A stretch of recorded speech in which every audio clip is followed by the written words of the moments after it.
L'hiver bat son plein. Les paysages en nature sont magnifiques. C'est dans cette nature hivernale qu'Émilie trouve l'équilibre dans sa vie professionnelle. Mais ne croyez pas que le froid et la neige éloignent le bleuet de ses pensées, bien au contraire. Fait qu'on est encore dans la bleuetière, un paysage un peu différent de la dernière fois, puis une température un petit peu différente aussi, mais une chose est sûre, la beauté est là. Oui, bien moi je trouve que ça a quelque chose de vraiment très poétique, les bleuetières en hiver. C'est un paysage désertique, hein? On pourrait s'y méprendre avec un grand nord, mettons. Là. Fait qu'on parle du bleuet, un petit fruit nordique, ça prend tout son sens aujourd'hui. Hein? Complètement, puis je pense que si on faisait davantage de promotion justement sur ce paysage d'hiver-là, les gens comprendraient davantage l'origine justement du mot bleuet sauvage. Oui, je comprends. Puis on le voyait arriver en raquette tantôt. C'est dans des paysages, dans des environnements comme ça, je pense que tu peux aller chercher un certain équilibre dans ta vie professionnelle, dans ton travail. Ça se peut-tu? Oui, bien, j'aime beaucoup justement ton terme équilibre parce que c'est vraiment très d'actualité. Tu sais, la demande en agriculture, qu'elle soit dans n'importe quel domaine, elle est vraiment très grande en été. Puis au niveau de la réalité de Délices-du-Lac, mais aussi de la production du bleuet, l'été, on est surchargé. On rencontre plein de gens avec l'industrie touristique. On récolte à des heures qui sont pas possibles, de nuit, de jour, tout dépendamment des météos. Fait que je te dirais franchement qu'il faut apprendre à se synchroniser avec un hiver qui est parfois un peu plus calme, puis où est-ce qu'on peut utiliser les mêmes sols, mais pour faire complètement autre chose. Vraiment, hein, vraiment. Puis le bleuet en hiver, il y a besoin de neige. Oui. Faut pas les voir. C'est ça, hein? Faut pas les voir, exactement. C'est comme le seul moment de l'année où on veut absolument rien voir dans une bleuetière. Pourquoi? Bien, tu auras sûrement déjà remarqué qu'une grappe de bleuet, c'est principalement au haut du plan, hein? Au simple soit-il. Là, il y a plus de bourgeons, il y a plus de flancs, c'est là que c'est pollinisé. Donc, si on a un tapis de neige qui n'est pas assez important, qui ne vient pas cacher ça, bien, le plant, il demeure au grand froid, puis il va brûler. On appelle ça comme brûler la tête des plants. Puis quand ça gèle, exactement, puis à l'été, quand il va se développer, on va voir toutes les têtes, toutes les brindilles qui vont geler pendant l'hiver. Fait que ça, on accuse automatiquement des pertes parce que la majeure partie du fruit se retrouve à la tête du plant. OK, c'est comme plus vite le couvert de neige s'installe. Oui, avant les froids. Pas de pluie, on espère pas de pluie pour pas perdre encore le couvert de neige. Exact. Après ça, on peut dormir tranquille, les pieds sur la bavette du poids. on peut dormir tranquille, là, ça c'est sûr et certain. Après ça, il nous reste quand même une certaine vigilance et une communication à faire avec les différents acteurs qui partagent ces mêmes sols-là. Ce que je veux dire là-dedans, c'est qu'on entend souvent parler des droits d'accès, justement, de se promener sur les terres, puis c'est des beaux couverts de neige, hein, puis il y a de l'espace. Ça pourrait être super le fun là, de passer en véhicule motorisé, en motoneige ou autre, là, sur ces plans-là. Puis des fois, on a l'air un peu drastique, les producteurs agricoles, avec ça. Sauf que, oui, des fois, ça peut être juste 1 mètre de plan qu'on abîme parce que finalement, on décolle le moteur. Puis là, ben, ça va dégager la tête des plants sur certaines petites parties. Sauf que pourquoi qu'on interdit aux gens, en général, de se promener sur les terres? C'est vraiment pour pas donner le droit à un puis pas à un autre. Donc, on veut sensibiliser des gens à passer dans les secteurs qui sont vraiment autorisés, même dans les grandes surfaces de neige. Présentement, est-ce qu'on a une idée de l'épaisseur du couvert de neige environ, à peu près? Bien, ici, ça va être assez dur à estimer parce que c'est très vallonneux, hein, si je peux me permettre le terme. Là. Donc, on va avoir des petites collines, il va y avoir des grandes rafales, des endroits où on peut atteindre certainement là, un 3-4 mètres de neige, puis d'autres secteurs où est-ce qu'on voit les plants là, dégagés. Donc, tout dépendamment de comment le vent va balayer le tout, c'est vraiment pas égal. Normalement, là, on va préconiser des terres qui sont très isolées hein, pour faire du blé sauvage, puis entourées d'une forêt, parce que là, la neige, elle tombe, puis ça demeure en place. Ici, c'est différent un peu, mais c'est tout de même un endroit vraiment propice pour la production. Puis le couvert de neige, cette année, on est choyé là, on a eu des belles semaines d'abondance, là, de précipitations. Assez tôt, exactement. Peut-être tout ça le porte à croire qu'en tout cas, on a les meilleures conditions pour maintenir une belle qualité de production fruitière pour se rendre à l'été. Maintenant, après ça, il reste Dame Nature avec toutes les autres folies qu'elle peut nous inventer là, au printemps, puis la sécheresse estivale et des choses comme ça. Mais en tout cas, jusqu'à maintenant, ça va bien. Très original dans les dernières années. Oui. Puis, Est-ce que les brisements peuvent avoir un effet aussi pour la neige, tu disais? Là? Complètement. Bien, c'est pour ça qu'on veut s'assurer, là, justement, une mise en production. On fait des plans d'aménagement de bleuetière pour s'assurer qu'il y ait des brise-vents aux bons endroits. C'est des choses qui n'étaient pas très à la mode si on recule il y a à peu près une quinzaine d'années, 15 ou 20 ans même. Mais maintenant, même à la mise en place d'une bleuetière, on va faire attention de garder des corridors d'arbres assez importants pour être capable de faire la rétention de la neige parce qu'on a été capable au fur des années de documenter puis de chercher des statistiques par rapport à l'équation entre l'épaisseur de neige puis justement la production fruitière. Quand c'est des terrains, nous ici, les arbres étaient beaucoup à maturité. Donc là, on est vraiment plus on a replanté il y a quelques années. Ça va prendre des années avant de sévir de façon intéressante. Mais on est quand même, là, quand même bien garni avec tout un circuit environnant qui est une forêt assez dense. Là. Le mercure dépasse les moins 30 degrés à la ferme Normandin. Il est l'heure de soigner les animaux qui ne s'occupent pas des avertissements de froid extrême ni du facteur vent. Des infrastructures adéquates et une alimentation bien étudiée rend optimale la croissance des veaux et la gestation des vaches. Une nouvelle motivation anime Guy, une mise en marché locale de viande. Il nous en parle davantage.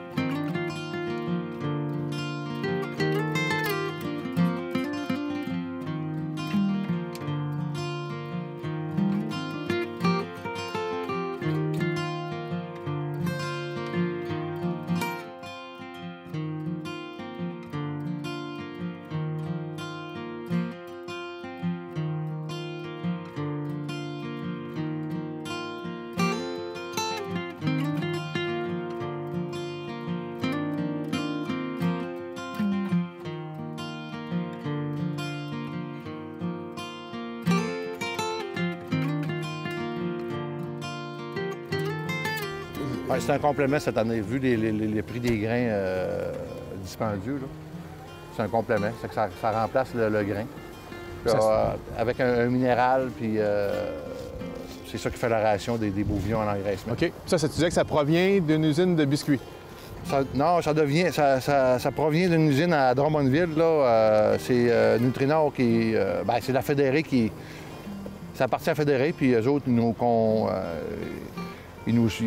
différentes recettes de produits. Puis là, ça s'appelle le ProMix VV, je pense. OK. C'est celui-là qui a été choisi pour nos besoins.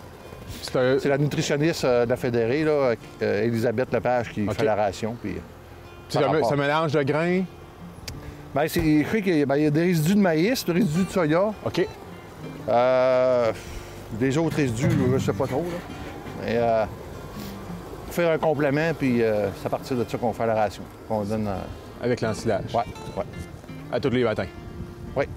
On soigne les veaux, les bouvillons, c'est une fois par jour, le matin, qu'on nourrit.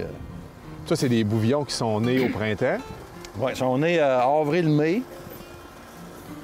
Avril-mai 2021. Là, on a sevré ça au mois d'octobre-novembre. OK.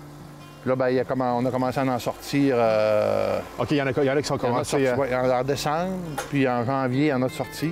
Puis les derniers devraient sortir bientôt? Les derniers, ça va sortir en... Normalement, les derniers, c'est en mars. Mais là, cette année, avec les viandes sélectionnées, là, on va s'en garder pour...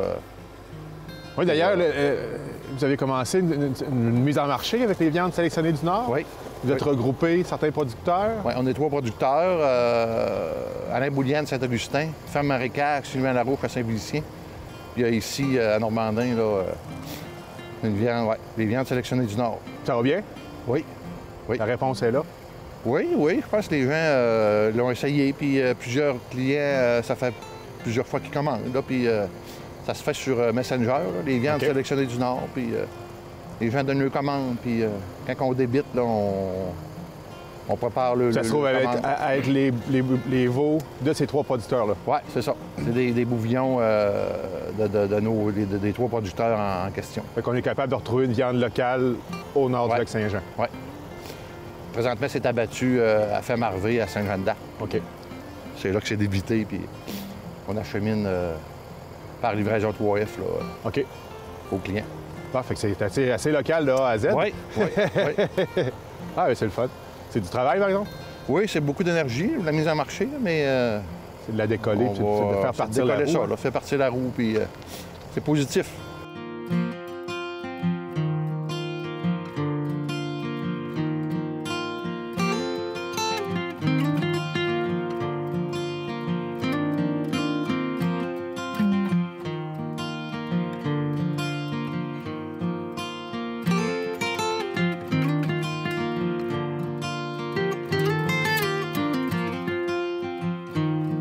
Oui, on nourrit, la période hivernale, là, on nourrit 3 fois par semaine. OK. On nourrit le lundi, le mercredi et le vendredi. OK. Fait que Beau le temps, vendre- mauvais temps, il y a beau avoir... Oui, beau temps, mauvais temps. Je peux pas dire, oh, il fait pas beau, je vais les nourrir demain. Non, non, non, non. Mais tu sais, en nourrissant le vendredi, là, ben, c'est là, normalement, qu'on va mettre la litière. OK. Avec un hache-paille, puis souvent, on va hacher du foin pour, tu sais, leur faire des beds un petit peu plus loin, puis... Parce que, tu sais, autrement dit, quand on nourrit le vendredi, il faut nourrir une journée de plus le dimanche. Oui, oui, oui. Fait que, pour ça en prend un peu, ça en prend un peu plus. Puis là, tu vas les nourrir jusqu'à temps qu'ils puissent aller packager par eux-mêmes dans les champs. Fait que ça Ouais, va aller c'est jusqu'au ça. mois de... Normalement, là, ça s'en va au pâturage, là, au 5 au 10 de juin. OK. Tu sais, pour dire que là, ils sont partis au pâturage pour le reste de l'été. OK. Parce que là, on fait on fait des traitements, là, tu sais, on va les vacciner. On va taguer les veaux, tu sais, il y a quelques traitements à faire. Fait que avant que tout soit fait, là, fait que là, après ça s'en va au pâturage. Puis, normalement, c'est du 5 au 10 de juin avant que tout soit fait, puis ça s'en va au pâturage. Mais d'ici, tu sais, ça arrive aussi que, mettons, au mois de mai, il y a des groupes qui sont au pâturage. Et qui sont quand même nourris pareil au foin parce que il n'y a pas assez d'air. Oui, oui, oui. Comme là, tu dis une cinquantaine de vaches. Tu vas donner, tu vas mettre une balle ronde par 5 balles rondes à peu près? Oui, on va me donner à peu près 5. Vois-tu, il en reste un petit peu, là. Probablement que ça va être 4 ou 5 balles là, pour se rendre à mercredi. Jusqu'à mercredi. Oui. Puis mercredi, il n'aura plus bien. Non. On va pas tout manger. Oui, ça va être pas mal tout manger.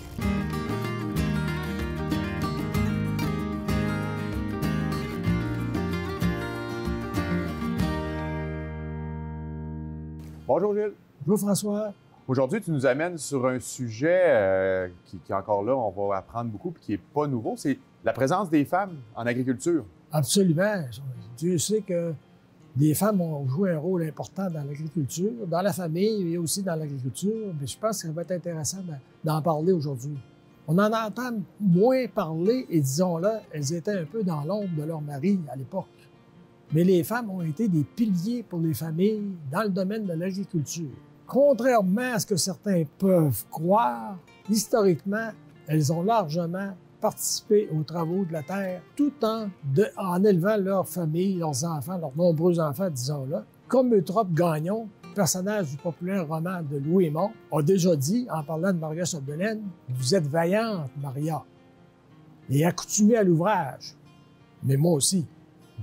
Ce serait mon plaisir de peiner comme un bœuf toute la journée pour vous faire une belle terre. » Avec Eutrope, Maria envisageait sa vie telle que les femmes la vivaient dans le petit village de Péribonka à l'époque, dans une autre maison de bois, sur une autre terre mi-défrichée, faire le ménage, l'ordinaire, tirer les vaches, nettoyer l'étable quand l'homme serait absent, travailler dans les champs peut-être parce qu'elle ne savait que d'eux et qu'elle était forte, passer les veillées au rouet, à radouber de vieux vêtements, c'était le lot quotidien des femmes. En effet, les hommes voyaient non seulement la figure maternelle des femmes et leur capacité à enfanter, mais aussi leur compétence à travailler la terre et à les accompagner dans les tâches de la dure vie d'agriculteur. Elles devaient être prêtes à s'occuper de la terre en leur absence, notamment au moment de quitter pour les chantiers forestiers l'hiver. Les hivers étaient longs. Traire les vaches, nourrir les poules, récolter les œufs, tout cela n'était pas réservé aux hommes.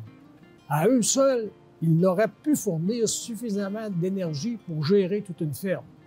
Leurs femmes et leurs enfants devaient prêter main forte Parfois même, allait-il quérir un peu d'aide chez les voisins.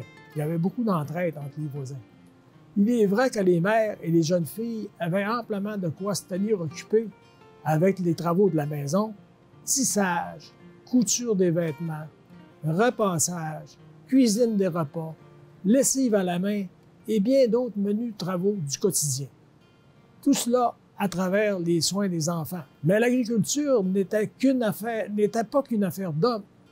Certaines ont même pris goût à participer au dur labeur du travail sur la ferme. Elles pouvaient aussi s'impliquer autrement en s'occupant de la comptabilité pour une fromagerie ou une coopérative, par exemple. Ça prenait beaucoup de polyvalence. Évidemment, les hommes étaient mis de l'avant lors de la remise des prix en agriculture, on peut l'imaginer, comme pour l'Ordre national du mérite agricole, délivré chaque année par le ministère de l'Agriculture dès 1889. Dans les rapports publiés à l'occasion de ce concours, la ferme gagnante était présentée. Les femmes et les enfants y figuraient aussi, avec raison. Des images les montrant travaillant autant dans les champs que dans la maisonnée. Malgré cela, les femmes demeurent sous-représentées et sont parfois même complètement écartées de certains milieux agricoles à l'époque. Des regroupements de femmes ont alors vu le jour, notamment le renommé Cercle des fermières du Québec en 1915 afin d'améliorer la condition féminine. Ont aussi existé l'Union catholique des fermières, créée en 1944, et le Cercle d'économie domestique, fondé en 1952, et l'Union catholique des femmes rurales en 1957, quand même. Ces groupes visaient, entre autres, la valorisation du travail de la mère au foyer et des femmes évoluant dans le milieu agricole. Ceux-ci se sont unis pour devenir l'AFEAS, l'Association féminine d'éducation et d'action sociale, en 1966. Ça dure encore aujourd'hui, c'est un mouvement qui existe. Avec le temps, les femmes connaissent de plus en plus de visibilité, elles font leur marque dans le domaine, deviennent entrepreneurs et sont souvent autant reconnues que les hommes dans le milieu agricole. Elles ont parcouru bien du chemin dans les dernières années et elles continuent de se faire valoir. Alors, je pense, François, ça a fait un peu le tour du sujet. Puis, je pense que c'est intéressant de valoriser le travail des femmes à travers l'évolution de notre histoire régionale. Oui, en effet, puis on comprend bien à ce que tu nous as amené que l'agriculture, ça n'a jamais été juste une question d'hommes. Non, absolument pas. Je pense que ça a été... S'ils n'avaient pas été supportés autant par leurs femmes, même si elles étaient dans l'ombre, Dieu sait qu'elles avaient beaucoup d'importance. Leur travail était très important. Bien, merci beaucoup, Gilles. Les récoltes sont engrangées chez Fabien. Il est aussi l'heure pour ce producteur de faire la mise en marché de ses grains. Une bonne planification, un suivi serré des silos est nécessaire pour assurer la qualité recherchée. C'est à cette étape qu'il peut apprécier le fruit de ses récoltes. Fait que Fabien, les récoltes, on les a vues, tout est fait. Tous les silos sont pleins? Non, les silos sont pas tous pleins par rapport qu'il y a déjà beaucoup de grains qui ont été commercialisés déjà, qui ont été vendus. Puis ça, ben, c'est une bonne nouvelle parce que, en fait, tu sais, les grains d'un silo, là, tu sais, tant qu'ils sont pas livrés, bon, chez l'acheteur, puis que tout est beau, bon, il y a des risques, tu sais. Ah ouais. Il y a des risques dans le sens, bon, on le voit, là, ça fait 2 semaines qu'il fait moins 1000, là. Fait que, tu sais, ça fait des condensations. Les changements de température font des condensations dans les silos. À tous les années, il arrive, tu sais, on en entend parler, là, différents producteurs, là, moi, ça m'est déjà arrivé aussi, là, tu sais, bon, du grain qui était, bon, et qui manquait un petit peu de séchage, ou même juste de ventilation, là, après la récolte, pour stabiliser la température du grain avec la température d'extérieur. Fait que, puis souvent, ça crée de l'humidité ou ça peut faire comme geler, là, si on ventile trop froid, ça fait comme une couche de givre dans le fond du silo, puis l'air passe plus. Tu peux te ramasser avec un paquet de surprises que tu veux pas vraiment, là. Fait que c'est pour ça que moi, tant que le chèque n'est pas rentré, là, c'est pas réglé. Il y a des risques parce que... Puis autant, ben, c'est sûr, bon, par rapport au chanvre, c'est une culture bon, plus risquée un peu pour la commercialisation, le classement des grains puis tout ça, mais même l'avoine bio, tout ça, sinon, ben l'hiver, c'est... pour ma part, en agriculture, c'est plus tranquille un peu que l'été. Ben, c'est plus tranquille, c'est plus tranquille. Dans le fond, on fait des semaines normales. Oui, c'est ça, parce qu'on entend ce message-là. C'est pas la première fois qu'on l'entend.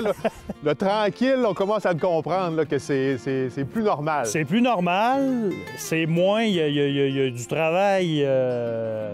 Tu sais, mais l'hiver, on prend ça parce qu'il y a tout le temps de l'ouvrage, tu sais.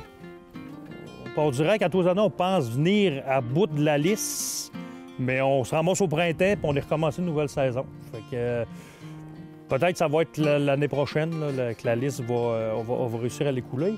Mais sinon, avec les gars, là, tu sais, il y a des rendez-vous, les semaines de vacances, les fins de semaine recommencent, les fins de semaine à partir du mois de décembre, les fins de semaine... le fin de semaine retombe comme d'habitude, fait qu'ils sont capables de se planifier dans, la semaine prochaine ou dans l'autre, ils sont capables de se planifier des choses. C'est pas comme l'été. Tu sais, l'été, je peux pas me permettre ça. T'as des camions qui vont venir chercher du grain, c'est ça.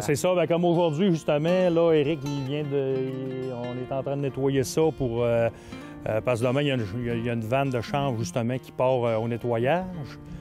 Fait que, Quand tu dis une vanne de chanvre qui part au nettoyage, ça veut dire tu remplis ton grain dans le camion puis ça va se faire nettoyer? Oui, c'est ça. Moi, j'ai pas moi, j'ai pas de camion de transport, puis emmener ça dans des petites boîtes à grains, aller faire nettoyer ça, c'est pas d'adon. Fait qu'on prend des camions, il y a du monde qui sont bien bons là-dedans, là, charger le grain puis tout. Fait qu'on fait nettoyer les boîtes bien comme il faut. Puis comme là, autrement dit, il y a une vanne on va charger ça bien plein, 32-34 tonnes, 32-34 tonnes brutes, qu'elle va s'en aller au centre de conditionnement. Pour l'acheteur, lui, comme c'est 99,5 propre, là, ça prend pas d'impureté pour le champ, par exemple. Fait que lui, avec les cribs, les trieurs optiques et tout ça, il réussit à nettoyer ça.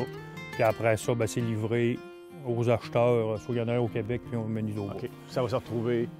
C'est ça. Fait que là, on a vraiment le poids, on a le poids brut, vert à la récolte à l'automne, de la batteuse qui est humide. On le fait sécher, différent. Comme ça, il y a deux sortes de séchoirs. Un séchoir comme ça, un silo séchoir, puis un autre dans le côté là. Puis après ça, là, tu as ton poids de grain qui est sec, qui descend déjà, peut-être qu'il est à 20 25 Fait que, des fois, tu bats tu trouves ton rendement est bon, mais quand tu comptes tout, qu'il est humide, qu'il faut le faire sécher, puis que t'enlèves les déchets, puis le poids de tout ça, fait que tu te ramasses à la fin, tu fais OK, là, tu sais, avec les chiffres n'est pas le même qu'à Non, il faut le savoir, parce que moi, j'aime pas ça me faire des histoires, des faux joies, c'est ça. Fait qu'à ce temps, je n'enlève tout le temps un peu plus sur le brut pour être sûr de ne pas être déçu. Ça marche-tu? Ça fonctionne. Ça fonctionne. Fait que c'est un peu ça. Fait que dans le fond, t'en perds tout au long du processus du poids, puis nettoyé, puis à la fin, t'as le produit nettoyé, séché, que l'acheteur veut, au taux d'humidité qu'il veut.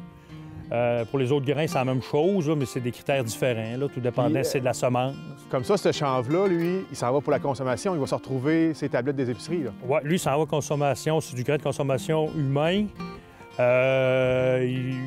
On en voit dans différents supermarchés ici, là, même au Lac-Saint-Jean ou un peu partout, là, dans les Costco, dans des grandes chaînes aussi. Les supermarchés Avril, tout ça qu'on n'a pas dans le coin ici. C'est commercialisé, quel nom donc? Ça dépend. Il y en a 2-3 sortes, là, mais c'est soit Fresh & Food ou Manitoba Harvest, là, puis sinon il y a les aliments Trigone ici au Québec. Ça sort soit en grains décortiqués, là, le goût du chanvre, autant dans le champ l'été ou le long de la piste cyclable, là, ça sent vraiment le chanvre, là, comme une senteur de cannabis. Autant le grain ne goûte pas ça. Là, un coup, l'amande cassée, c'est une petite amande blanche qui goûte un peu comme la noisette, là, tu sais, qui est blanche. Puis bon, tu peux mettre ça un peu partout dans les salades, différents trucs. Ils font des mortandes avec ça. Il y a quand même plusieurs produits. De plus en plus, la demande est là. Fait que là, comme là, dans tes silos présentement, tout est séché. Là, les séchoirs, ils fonctionnent pas. Tu dis que tu as un peu d'aération.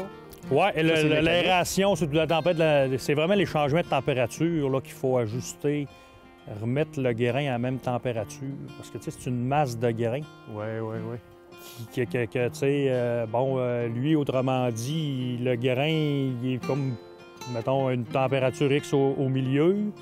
Quand il fait moins 40 dehors, le grain, il refroidit, il gèle en allant vers le milieu. Fait que, tu sais, ça fait tout le temps, c'est ça qui peut créer de l'humidité dans ton grain. Tu sais, même s'il est séché, il y a des risques quand même qui se forment un peu toutes sortes de choses, ou des bactéries, ou des trucs comme ça. Fait qu'il faut vraiment... C'est les écarts de température qui peuvent être Oui. des grandes différences. C'est ça. C'est vraiment les écarts de température qui font givrer un peu en dedans. Fait comme là, cette semaine, il annonce un... Plus doux un peu. Comme là, je vais ventiler là, une bonne journée de temps facile, là, tous les silos,